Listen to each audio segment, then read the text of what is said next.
Kamusta na, Scorpio? Welcome to Like a Tarot. Alamin muna natin kung ano ang message ng mystical cards para sa mga Scorpio. Angels and guides, please guide us. Ano ang reading para sa mga Scorpio?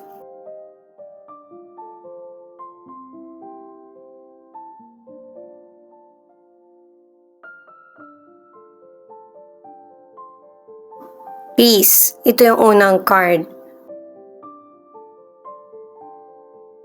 Kaibigan, pamilya, or person, kapag meron silang pangit na ugali, hindi mo kailangang malungkot or paapekto sa negatibong dala nila.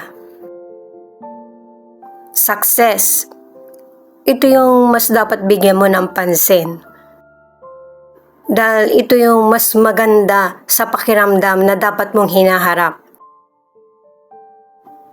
Connected yung cards mo, ano? At saka itong time, base na rin sa picture, may mga mabagal ang dating or delay na kailangan ng oras. Hindi mo kailangan hintayin yung tagumpay kasi kusa yan darating sa buhay mo sa tamang timing. Kaya mas gawin mong makabuluhan at saka happy yung paligid mo or feeling. Teka lang guys kulang itong card may kunin ko lang.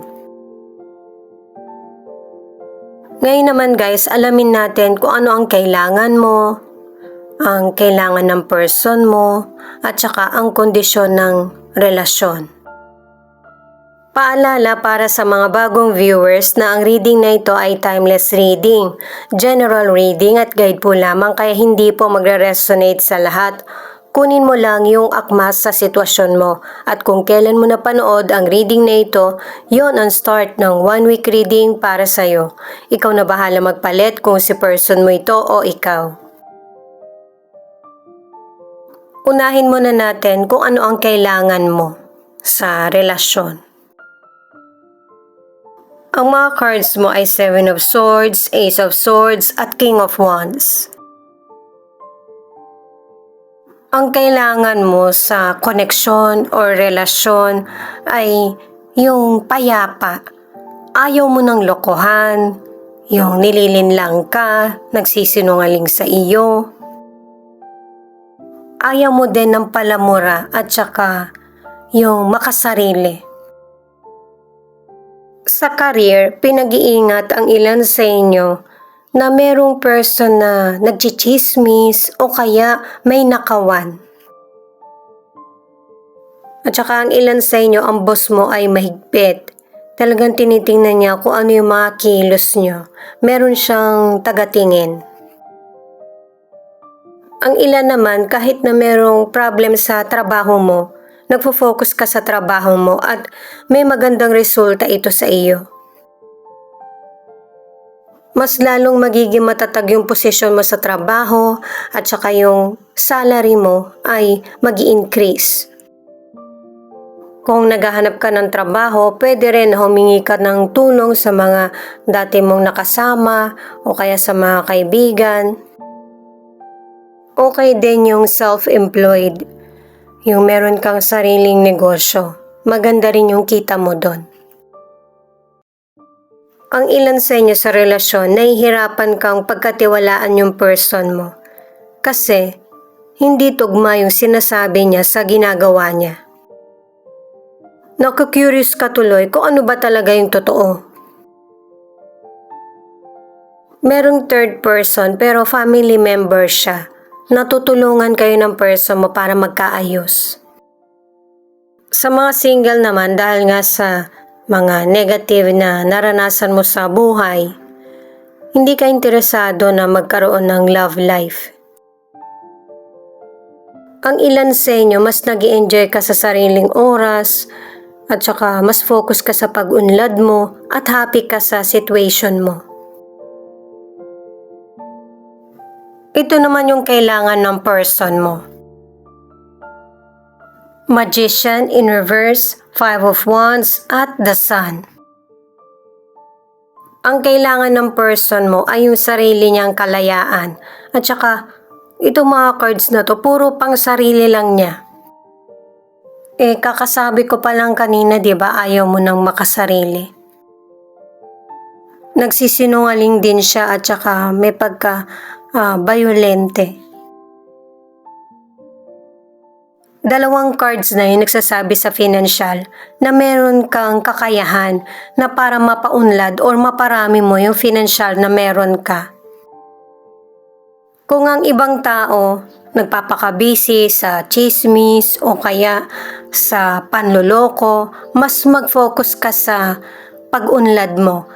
Sa mga mystical cards pa lang, yun na yung sinasabi.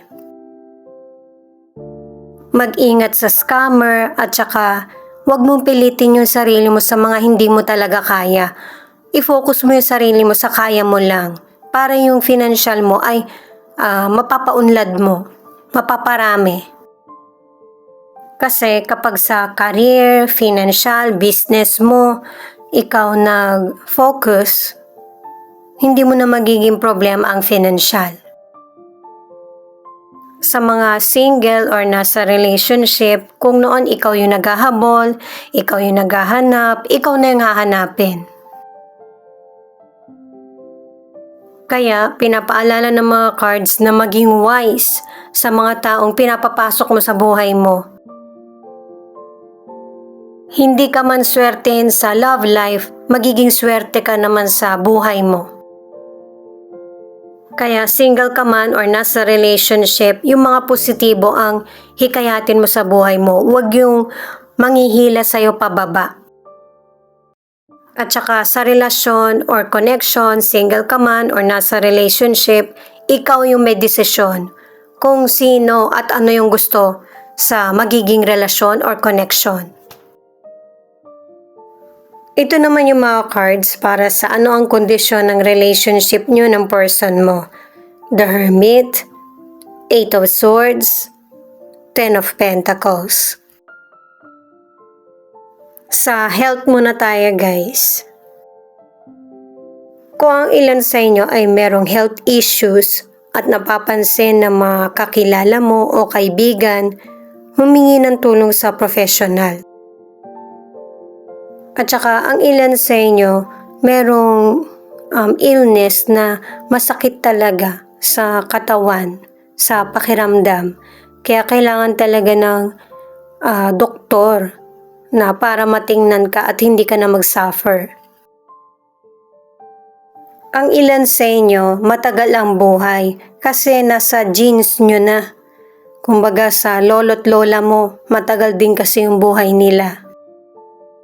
Ang ilan naman, nasa poder mo or ikaw yung nag-aalaga ng family member na may edad na.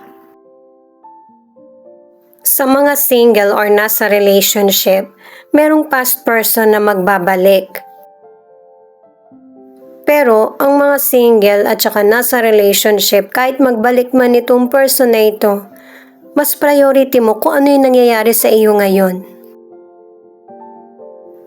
Pero alam nyo ba guys, na kapag ka umiwas ka, na ikaw yung maging sanhi ng kalungkutan ng iba, or pinili mo yung kabutihan o kaya ang Diyos, laban sa kasamaan or mali, may malaking gantimpala yan mula sa langit. Sa mga single, may seryosong love na darating sa buhay mo. At itong person na to ay may kaya sa buhay. Ito yung magpapabago ng isip mo at nararamdaman. Basahin muna natin tong angel number mo.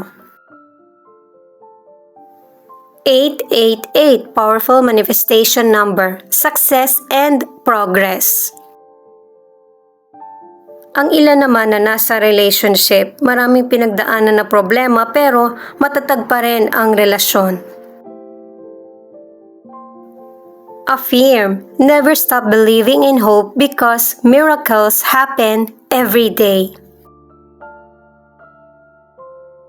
At saka, i-add ko lang ulit na ang ilan sa inyo na kapag nagbalik yung past person, tatapusin mo na yung connection sa kanya or hindi ka na lang magpaparamdam or hindi mo siya papansinin. Na sobrang tama yung desisyon mo. Kasi kung ang ilan sa inyo single ka man or nasa relationship, kung may problem ka, ikaw lang din yung makakasolve nito. Hindi na kailangan dagdagan. Ito naman yung additional cards. 5 of Swords. Pang-apat na card mo na ito na ikaw lang talaga yung susi para sa tagumpay mo at saka sariling happiness.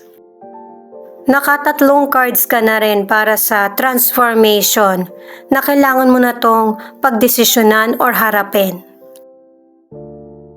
Lalo na't ang ilan sa inyo hindi maganda yung situation mo. 7 of Pentacles. Ibig sabihin nito, yung mga effort mo sa buhay, may mga magandang resulta. Lalo na sa career at negosyo. Kumbaga, abot tanaw mo na or mapapasa kamay mo na yung tagumpay. Kaya mas mag-focus ka dito. Umuulit lang ako guys, 'di ba? Kasi yun yung nararapat para sa iyo. 8 of Cups. Ito naman ang ibig sabihin, ang ilan sa inyo nagkahiwalay kayo ng person mo. Kumbaga tinapos mo na talaga kasi gusto mong ayusin yung buhay mo sa tamang direksyon. At panglimang card mo na ito na merong pagbabago mangyayari sa buhay mo na positibo. Meron ng healing at clarity.